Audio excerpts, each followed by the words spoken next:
Hello, everyone. Welcome back. Again, this is Tim, and in this lesson, I will be discussing the executive branch of our government.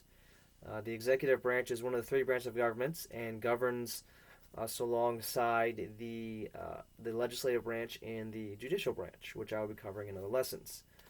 For this lesson, I will be focusing primarily on the federal level executive branch, so president, vice president, cabinet, etc., etc. But I will also touch on the state and local levels. So, to begin with, the executive branch is made up of several individuals. I listed off just a few of them here. We have our President Donald Trump, our Vice President Mike Pence, the President's Cabinet, and also, I didn't put them on here, but the several federal agencies.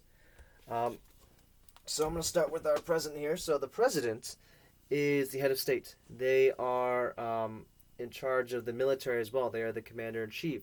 So they are the highest military authority ahead of anybody else, any sort of general, admiral, whoever. The executive branch as a whole is in charge of implementing and enforcing laws that are written and passed by Congress. Um, Oftentimes, these implementation or enforcement is done by individual parts of the executive branch. So the president just doesn't do everything. He has departments and cabinet members that have special responsibilities and focuses that deal with these specific areas.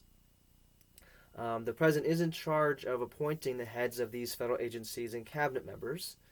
Most of them do need Senate approval, so one half our legislature or Congress has to approve them. Um, but once they are approved, again, these individual areas are responsible for the day-to-day enforcement and administration of these federal laws. So, for example, the President's Cabinet, one of the members is the Secretary of Defense. In this case, a gentleman by the name of Mark Espen, I believe you pronounce his name. So Mark Espen, the Secretary of Defense, he is in the position of command authority over all the military, second only to Donald Trump. So if you're talking about military hierarchy, you have President Trump, you have Secretary of Defense Mark Espen, and then you have the generals and admirals and the head of the actual military heads. So he's an example of someone who deals strictly with defense and military purposes. On the federal agency side, you have the Environmental Protection Agency, the EPA. They are in charge of environmental assessments, research, education, maintaining and enforcing national standards of environmental laws. So they're in charge strictly with dealing with environmental issues. So you can see those two examples I gave, the Secretary of Defense and the EPA, they are in a position to implement laws and enforce laws in their specific focus.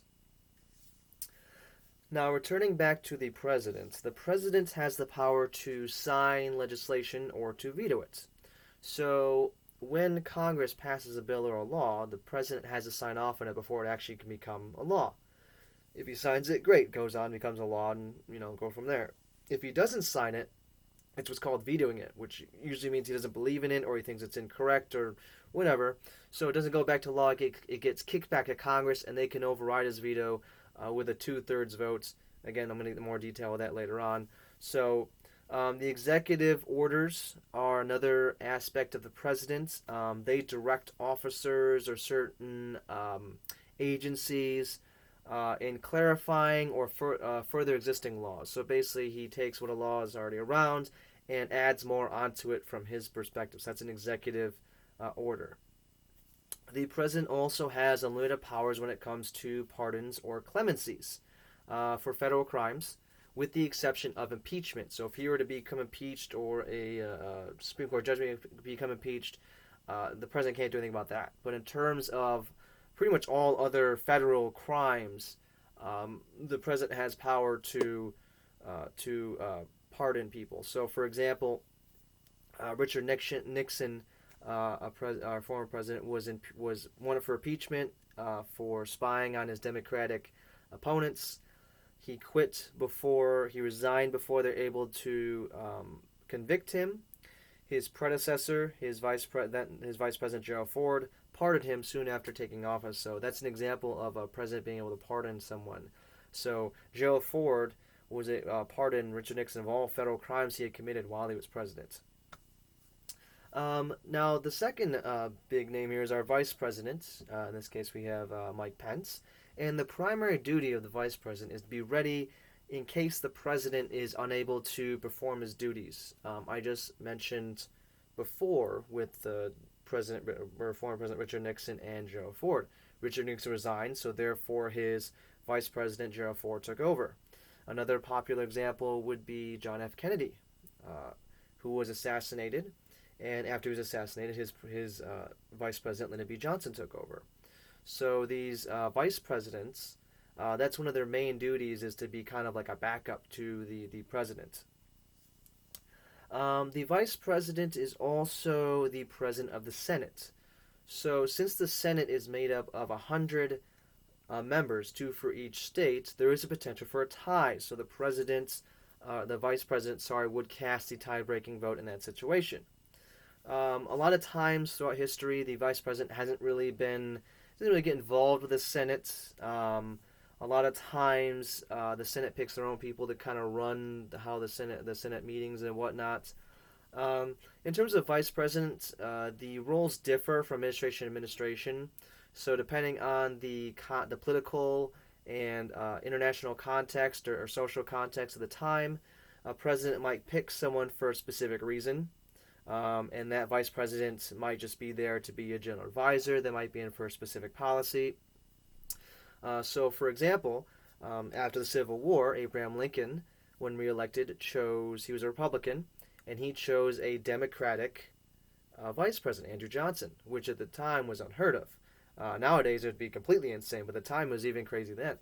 And the reason why he did that was to appease the Confederate states, who were primarily Democratic. So the main reason why he picked Andrew Johnson was because Andrew Johnson was a Democrat, and he thought that this would kind of help ease tensions between the northern, primarily Republican states, and the southern, primarily Democratic states, when they eventually brought these states back together after the Civil War. So in that case, Andrew Johnson served a very specific purpose. Not all the time, but sometimes that is the case. Now, that's the executive branch on the federal level. If we're talking the state and local level, the executive branch in each of these levels has the similar powers, very similar powers to what President Trump has.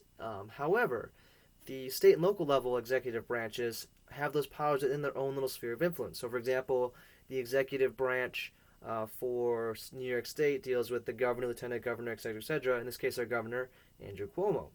So Andrew Cuomo has very similar powers to Donald Trump, except his powers only extend as far as New York State. And that goes the same for the local level. The local level, your cities, your towns, your villages, your hamlets, whatever, they all have different leaders. So, for example, the city of Syracuse's mayor, that's the executive level, would be Ben Walsh. He's the mayor of the city of Syracuse. He's at that level. So he has similar powers to Cuomo and Trump, but only with the specific sphere of city of Syracuse. Same goes with Onondaga County.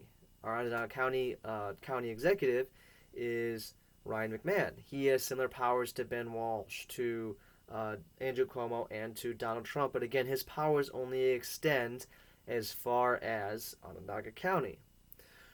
So, in conclusion, the executive branch is basically in charge of enforcing and implementing laws. That's their main goal. They're supposed to run the day-to-day operations of government. They take laws passed by the legislative branch, they put them into place, and they make sure people follow them. That's the big deal. Again, in charge of running the government, in charge of the military, a lot of different purposes. So that is the main part of the executive branch. I hope this helped you out a little bit, and I will see you for the next lesson.